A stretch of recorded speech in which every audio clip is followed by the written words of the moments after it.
Hey everybody, so glad to have you here with me this morning. It is the most beautiful, calm, and quiet morning here. It is, what time is it? 6:30 a.m. on the dot. I just listened, well, I didn't totally complete it. I'm going to finish it right after this video, but I was listening to it while I was getting ready. On the Oprah's Super Soul Conversations podcast, she had Eckhart Tolle on. The topic is called Being in the Now.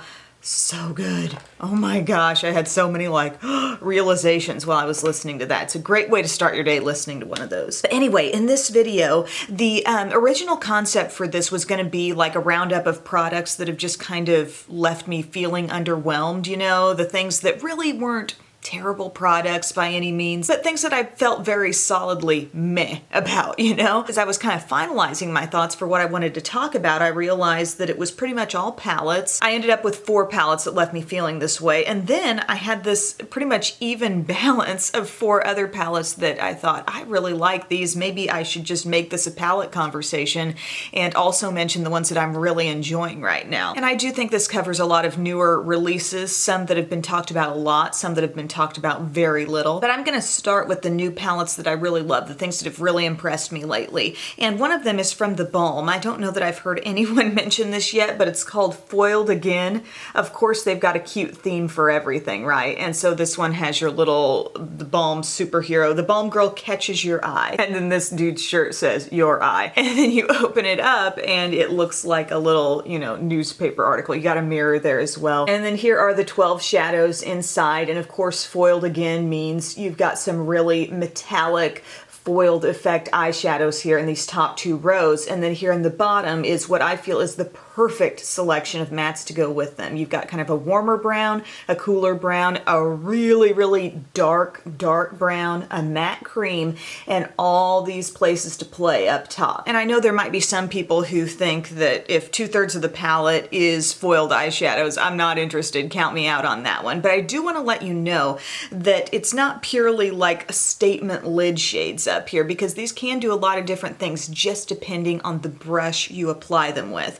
For example, today I've got these colors Guilty and Red-Handed. I've got those color tones kind of stemming out from my crease a little bit actually, and when they're not catching the light, they look a little different. And when you apply them with your typical crease brush, let's say, it's not like they're laying down in that metallic way that a flat brush might do it on your lid. You know what I'm saying? You're getting more of the pigment and less of the shine. And think about that with any palette that you have. Sometimes with the shimmers, it's just all in how you apply them. So what I did is I set up my crease and I actually used both of the brown shades in there. And then I went to the inner part of my lid, and I love this color called Locked Up here. It is so bright and just boom, really catches you. I've got that all around the inner corner, up onto about the first half of the lid. And then I've got a little bit of Guilty actually on my outer part of my lid, blended up into my crease, a little bit of Red-Handed just up above the crease. And then my lower lash line is a combination of these 2 colors, just applied with a smudge brush there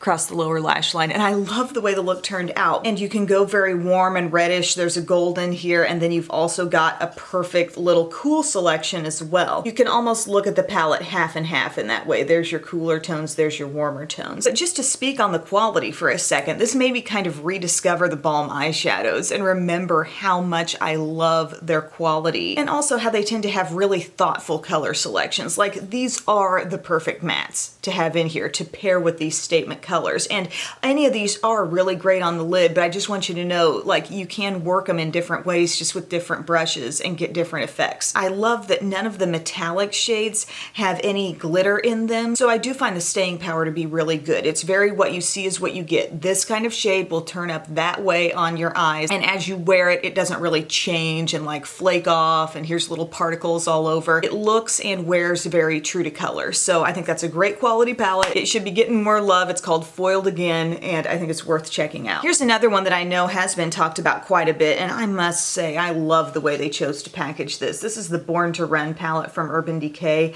and I have really enjoyed this. I love how they've taken snapshots from different places all over the world and put it on the palette. And you got a nice size mirror here, and then look at the color selection. There's a lot of richness here. I'm not saying every shade is just deep dark, but the overall vibe of this is kind of rich with some jewel tone type shades in here, and a real underlying theme of warmth to me. If you are anti-warm shadows, beware of this palette, because a lot of the colors that you're going to be prone to putting in your crease, let's say, or as a transition shade, it's a lot of really warm shades. So be aware, but then you've got some cooler colors that you can mix in. You've got some olives and blues over here. This corner here, I must say, has impressed me so much. Hellride and Wild Heart down here are stunning. When I went to the concert recently, I used a lot of the oranges kind of fading into these tones and a little bit of the plum Guilt Trip here as well, and I loved the way the look turned out. It lasted amazingly despite a lot of sweat. Across the top, you've got a small selection of light shades here. Breakaway is a light, like barely there sheen.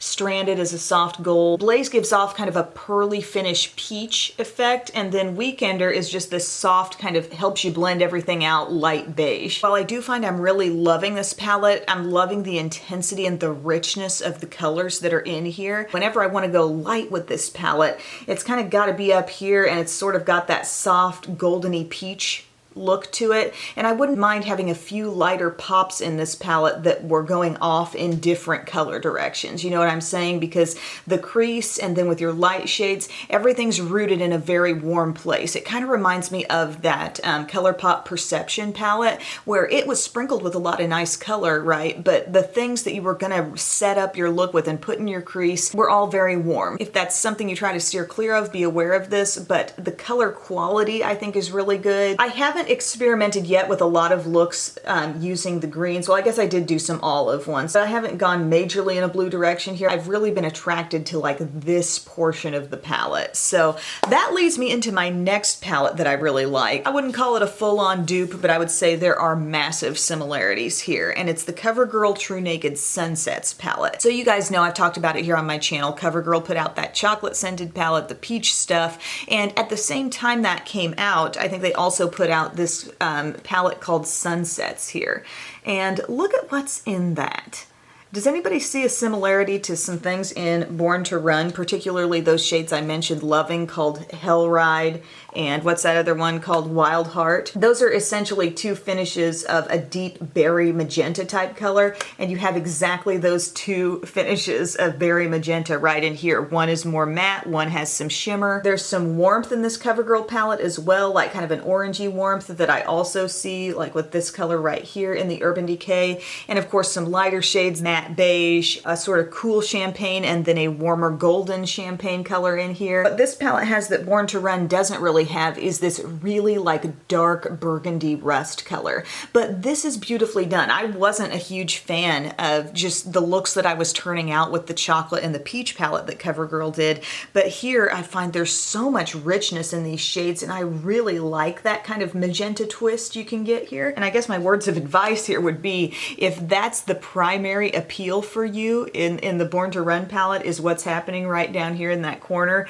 you might check out the CoverGirl True Naked Sunsets, because it's giving you that. Obviously not near the variety that the rest of this palette is also offering, but it's all kind of dependent on what you like and if you think you'd use those shades most. I mean, this is a great deal. Another thing that I think this CoverGirl palette is really doing well is including shades with a sheen, you know, that little bit of shimmer, but not a bunch of glittery, flaky fallout. I'm very impressed with that aspect of it. And then my fourth loved palette here is from Makeup Revolution, and it's the Soph X Extra Spice. I actually like the first Soph X palette a lot, but in the scope of newer releases, this has come out very recently, and I think it's really gorgeous. I ordered this off of the Makeup Revolution website along with some other new products you're probably going to see in an upcoming video, but this is warm to the extreme, you know, like whereas some of those other shades had warmth more in the scope of a gold here or there or a bronze. Here we're talking like a really bold red,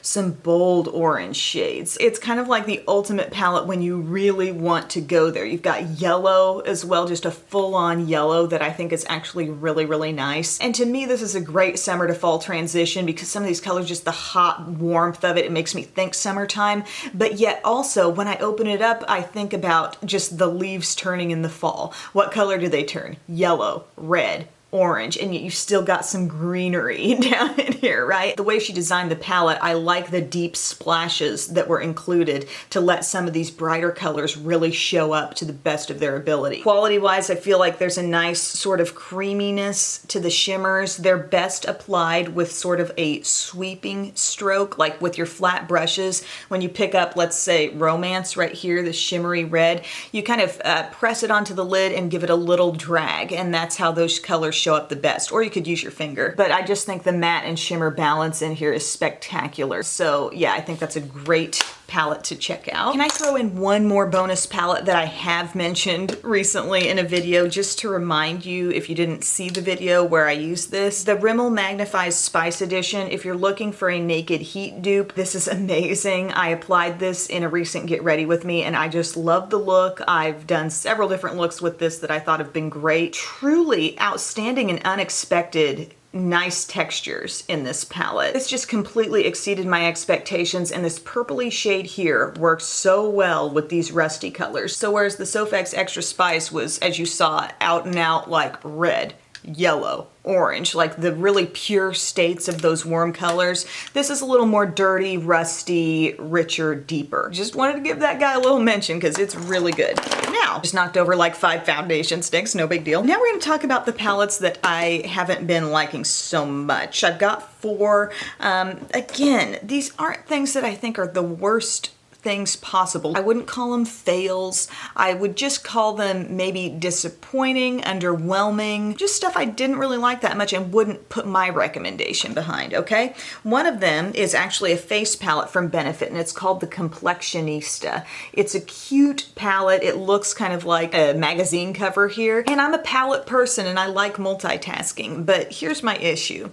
We open it up and we've got 2 concealers that are obviously creamy up here. We've got a creamy highlight, and within the mix we've also got powders. And one of these powders, especially the highlight here in Dandelion Twinkle, tends to kick up quite a bit of fallout. I wish they would have thought the packaging through a little more. I know when the Balm has done certain palettes, they've come up with like a little window or a little extra thing to lift up. And I know even Benefit has actually done some palettes in the past where they've had a little snap down thing over some creams. But here it's all kind of in the mix together, and that bothers me a little bit because I think we're already prone to having concealers in this format where you're just boom, popping open a palette. I think they're going to be more susceptible to drying out this way anyway, but then every so often you add in little bits of powdery fallout, and that's only going to make the situation worse. And the concealers that are in here are the Boing Industrial Strength Concealer. When Benefit revamped their concealer range, everything became Boing. Erase Paste became Boing Brightening Concealer. They also have a Boing Airbrush Concealer, and then they've got these Boing Industrial Strength Concealers, which are like the true Boing texture before everything became Boing. This is so confusing. But you're getting shades number 1 and 2. I like that the 2 shades are included. However, this is a drier texture of concealer compared to Boing Brightening, compared to the Airbrush Concealer. It's a little thicker and drier feeling, and I think it can be good, especially with a brush pinpointed over maybe a blemish or one little spot that you feel like you need to cover. But if your main objective for concealer is to cover up under eyes or cover up melasma, I'm having to apply this borderline dry-ish texture concealer over an area that really does not need any extra drying out. You know, I don't want that to look dry and crepey and whatever. You know, that's why I'm gravitating toward the Tarte Maracuja concealer. Or I even think that this Too Faced Born This Way multi-use has performed really well on the under eye for me lately. But if that's going to be my main concealer need, this is not my favorite texture for that. Then you've got Hoola and Hoola Light. Even the concept of Hoola Light kind of frustrates me because it truly is just like my skin tone in a powder. It's like, why does it even get to have the Hoola name if it's actually that light? I don't know. But essentially it's a face powder and a bronzer, and then you've got What's Up, the cream highlight down here, which I do think is really pretty. I don't have a problem with that product at all, being right next door neighbors to Dandelion Twinkle, which again in itself is not a bad product, but that kicks up a lot of fallout with just a gentle tap of the brush, and guess where it goes? In here and up there and everywhere. So guys, I do really love multitasking, and I like a palette palette that can get a lot done in one sort of fell swoop, but this was just not the best execution of it. And with concealer taking up 2/3 of it and it not being a formula of concealer that's my favorite for under eye, it's a no for me, dog. I can't recommend it. Here's another one that's come out for me recently that just, I'm not wanting to reach for it much. I'm kind of glazing over when I look at it. I feel like I've already got this color scheme left and right. It's the Love, Trust, and Fairy Dust palette from Tarte.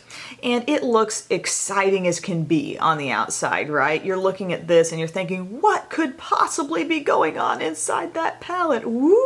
And then you open it up and it's like Neutrals McGee plus a ruby red shade here. Yes, I also see the deep dark plum, and yes, I like it, but it's just not enough for me. I can absolutely do pretty looks with this, and I'm not really complaining about the quality, but it's just kind of like a little bit boring to me. And don't get me wrong, plummy and mauve can totally be my jam sometimes, but I kind of appreciate it more when it's one piece of a palette that can also offer me some other things. Like the way you've got reddish shimmer in here, but you've got like all these other different directions you can go with it. With the Tarte one, I do feel like the everyday wearability factor of this is very high. You know, there's nothing wild and really crazy about it, but it's just kind of underwhelming me to look at it. And I just feel like the few things that I really appreciate about it, like I think this is a pretty shade here, ruby shiny shade, that really dark plum, they're not enough to compensate for the fact that a lot of the rest of the palette is kind of boring. Can we talk about Milani Gilded Desires for a second? First off, the packaging feels like, I feel like I could break it almost. It's very lightweight plastic. And then here's what's inside. We do have some metallics and we've got some mattes. I always feel really thrown when I look at this for the fact that this side could have been all shimmer and this side could have been all matte if they would have just flip-flopped these two shades, right? They could have stuck that shimmer over there and that. Okay, that's just me. I kind of like logical order sometimes, I'm sorry. There's warm and cool in this palette, I do like that. I've had pretty good luck with some of the mattes in here, but what's a little confusing to me is that I feel like they've gone with a totally different texture than like what they have in their Bold Obsessions palette, let's say. For example, like this matte here, it feels more like lightweight and dusty, and some of these shimmers, the sparkle that's infused in them, it looks super duper fine, but I will find that somehow as the day rolls on elsewhere on my face. And that's the thing here. The staying power with this has been really bad. The first time I used it, I thought maybe this is just a fluke. Maybe I was just being super active today and outside. Maybe I rubbed my eyes and forgot about it. Let's give it another chance. And then the next time I wore it, I thought, no, this is just not wearing well. And I am using a primer. And these shadows, by the way, can swatch beautifully. It's like they're almost designed to swatch beautifully and be raked across the skin in that manner. But the application across the eye is not that pretty with a brush. So with a lot of the shades that do look metallic, you're going to want to bring your finger in perhaps, or maybe a wet brush to actually lay it down to the best of its ability. Worst palette ever? No, but I've had a real different staying power experience with this palette and all the shimmers that are in here compared to like the Bold Obsessions palette, which to me seems to have a whole different, I don't know, it's loaded with a more rich texture of eyeshadow, I guess. And I'm past the point in my makeup using life of just seeing a palette that swatches really well and saying, woohoo, this is gorgeous. Like, I want it to perform. I want it to wear well all day. And so that's why the Gilded Desires fell a little short for me, and I don't feel like it's as good of quality as the Bold Obsessions palette is. And then my last palette in my ho-hum pile here is from NARS. Oh gosh, is that packaging beautiful or what though? I love the way that looks, but it's their Atomic Blonde palette. It's an eye and cheek combo palette. If I can get it open. You're getting 4 eyeshadows here and then like a bronzer contour color and a highlight. And in a nutshell, here's what I don't like about it. I think these 4 shimmers up here, these 2 in particular, are glittery and flaky and they don't apply beautifully across the eyes, and it's going to give off the same kind of look every time. I'm not saying this can't be a decent crease color and still define your look, because it can, but it's just lacking in versatility to me, and I'm not going to want that kind of look every day. And if this seemingly beautiful statement shade is going to be so lightweight, dusty, and not clinging to my eye like it should, it's not worth it to me. For my skin, and I generally feel like I can make almost any bronzer work just with, you know, adjusting my application style or maybe my brush, but this on me looks quite reddish, and for it to be that dark and also that red, it just does not show up looking natural on my skin. The highlight is okay, but it's nothing I'm jumping up and down about, so it's really just a a skippable palette in my opinion. You're getting very common eyeshadow tones that have been executed way better in other palettes. So there you go, my friends. I hope this maybe helped you out a little bit as you are digging through the current palette landscape, trying to find something good, just trying to make an informed choice here or there. I think there are some really great options, some that have been hardly talked about from what I've seen, but there are some things that, at least in my opinion, you heard the reasons I gave, and maybe if that doesn't really jive with your own philosophy on products, then maybe you want to try some of those that didn't work out so well for me. But I'm just putting it all out there for you, so thank you so much for your time, and I will see you soon. Bye.